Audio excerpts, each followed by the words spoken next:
Okay, so some people have expressed that they would like to learn how to grow some vegetables. So I do gardening at my house, and I find it's kind of nice to grow something. It's pretty relaxing. So I'm gonna kind of like walk you through step by step how to grow some vegetables. So the first thing you need is like some sort of pot. These are little starter pods, so you can grow them in here, and then they'll get a little root ball, and then you transplant them into a bigger pot. You could start some smaller seeds in something like this. All this stuff you can pretty much get at a hydroponic store, or there's some other options I'll show you guys later that you don't have to have any of this stuff. You just need dirt and some sort of container. But we're gonna try planting these things. Kale is pretty good because it's pretty cold tolerant, so you can collect some sort of food all year round. There's a couple different varieties. And then there's spinach, which isn't cold tolerant, so it's good.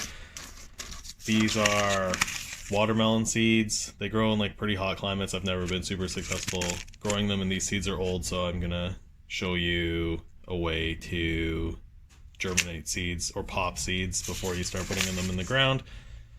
And then here's some pumpkins. Pumpkins is good because it takes a long time to grow, so it's a really big investment in time, but it's really shelf stable. So if you have like a cool, dry place in your house, you can chop the pumpkins when they're ready and bring them inside, and they'll stay in storage. And then just because some people might have a hard time finding seeds like these, we're going to try and grow these pinto beans.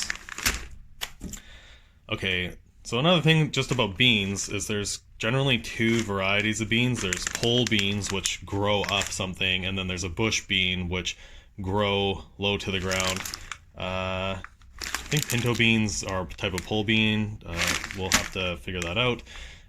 Bush beans might be a better idea if you kind of have like a small space with nothing for the plant to actually grow up.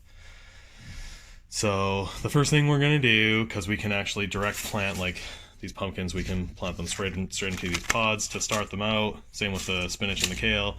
We're going to get some water, and we're going to pre-moisten this potting soil. You don't have to use potting soil, you can use regular soil. You can plant these things. You can plant the kale right now.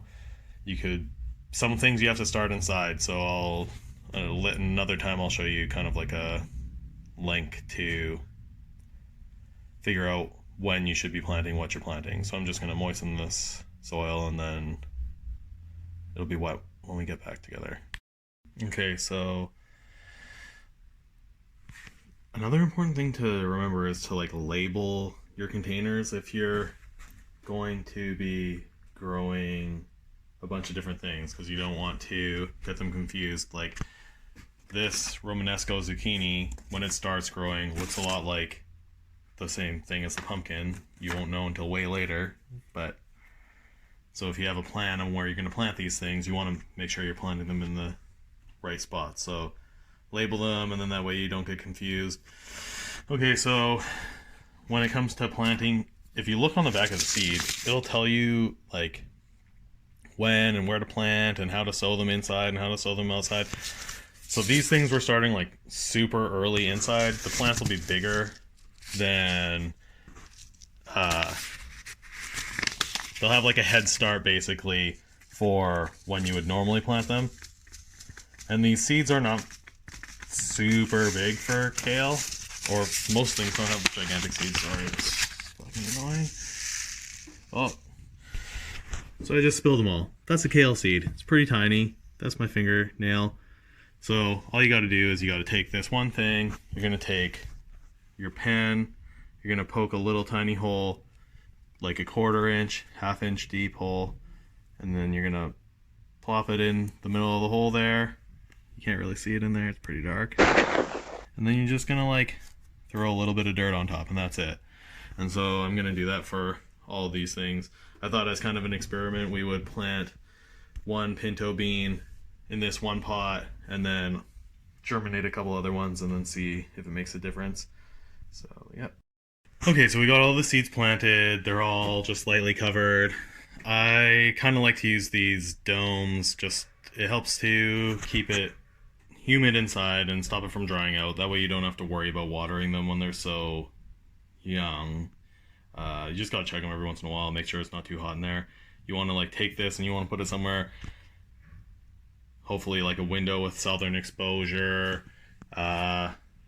It's not too hot. If it gets too hot, if you have one of these, you can like open these vents and let some of the heat out and let some of the humidity out. But you don't need a setup like this. I'll show you some other options for growing stuff.